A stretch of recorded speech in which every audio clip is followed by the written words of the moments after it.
For the last couple of years, conservatives have been trying to prove their election fraud conspiracies, drawing on their numerous so-called experts, who are basically randos who don't understand how elections actually work, how counting actually works.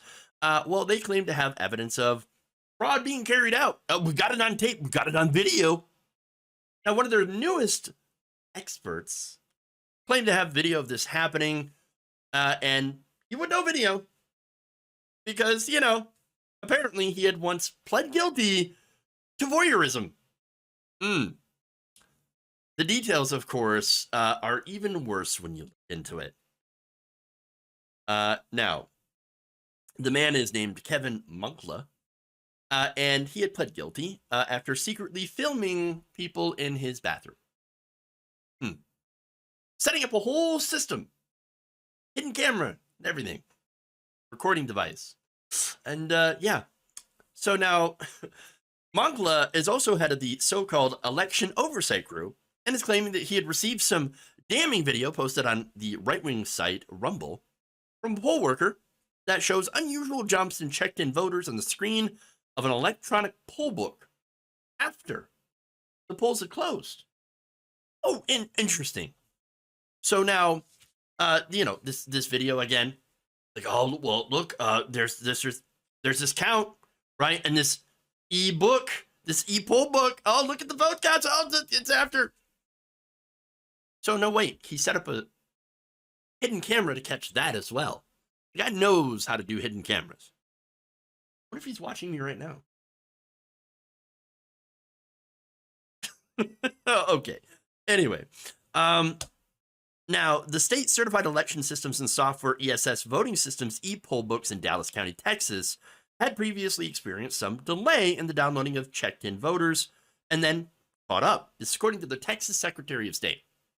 So you get the Texas Secretary of State saying, well, obviously there was an election fraud. There wasn't a problem with these books. The vote count was legitimate. It just had to take some time to catch up in the e-poll book. In fact, an ES&S spokesperson told Lead Stories, the updating of poll book numbers, even after polls closed, is normal behavior for an electronic poll book. Going back to the fact that none of these chuds seem to understand how vote counting works and how machines work. All right.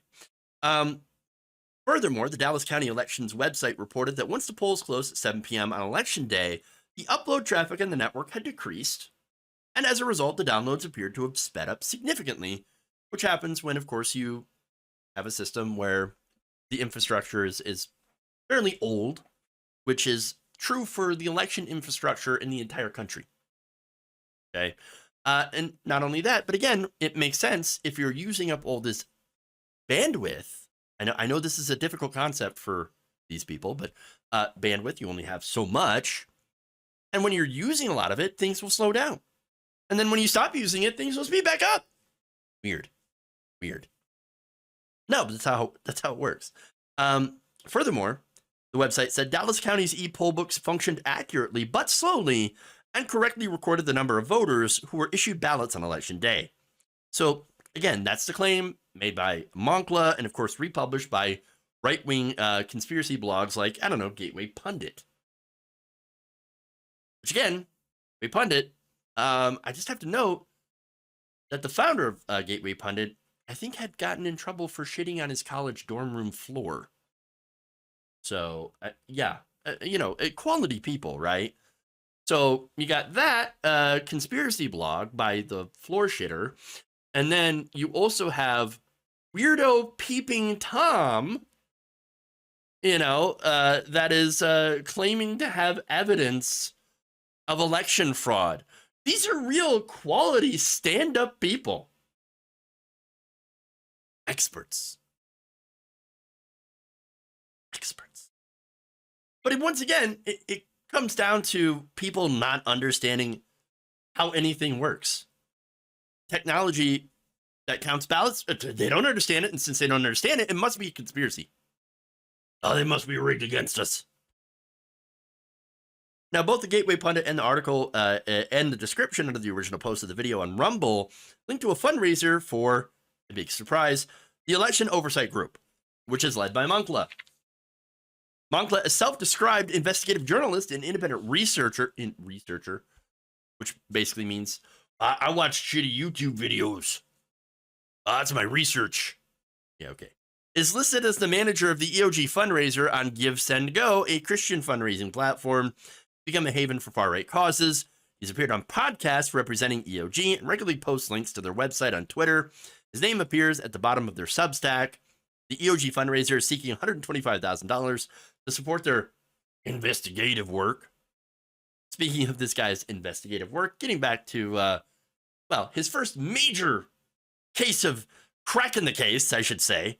The Daily Dot found evidence that Kevin Michael Moncla pled guilty to a misdemeanor voyeurism charge back in 2004. He was ordered to pay $3.25 million in damages by the court. As reported by the Ledger back in 2006, court records say Monkla secretly videotaped house guests, as well as his then-wife's activities in the bathroom through ceiling vents at his home in Destin, Florida. But it gets worse.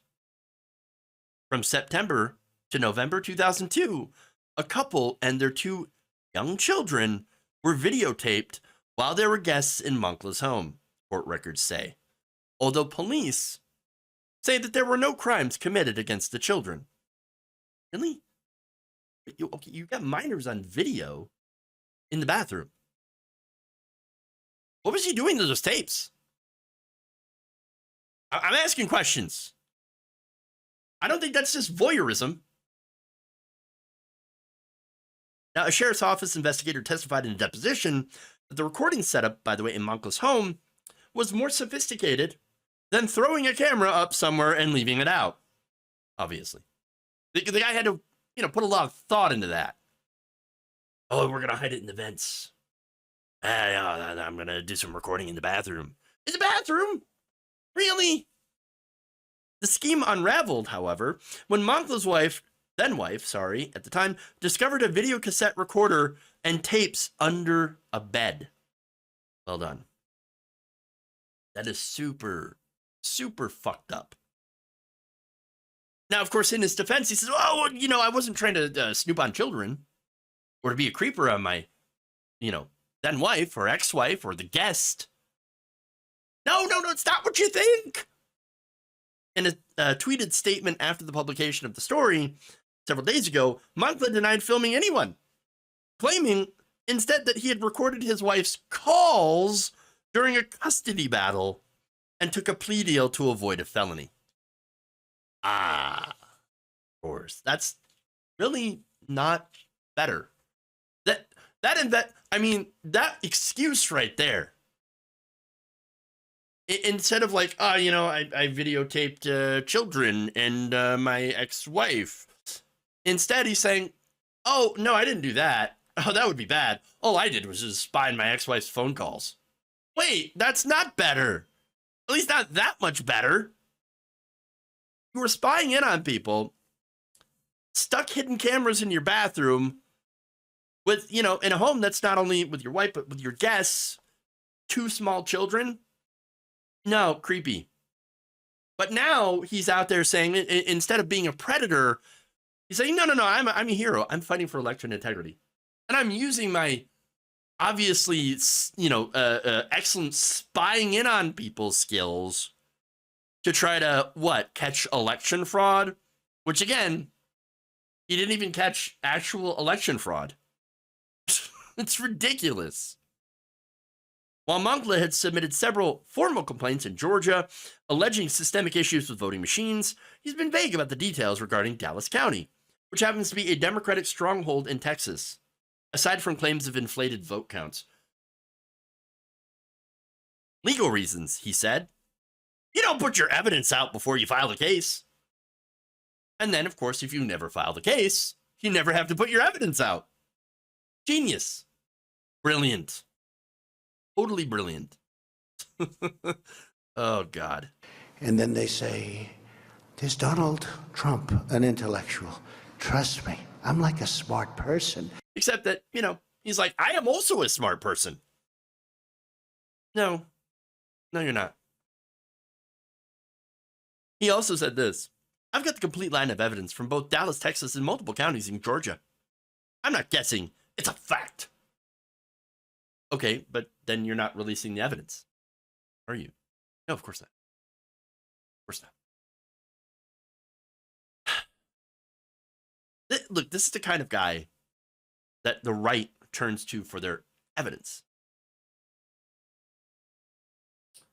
I mean, look, I feel pretty good about the results of the election if this is who they turn to uncover the so-called fraud.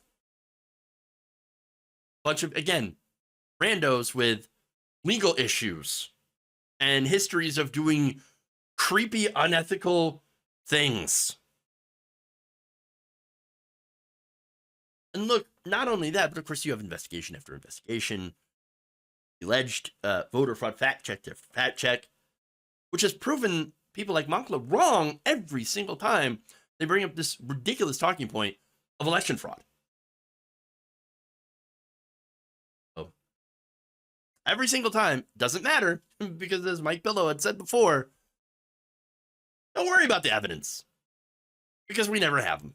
We don't actually have it. We never have any evidence. None that actually proves what we're trying to say.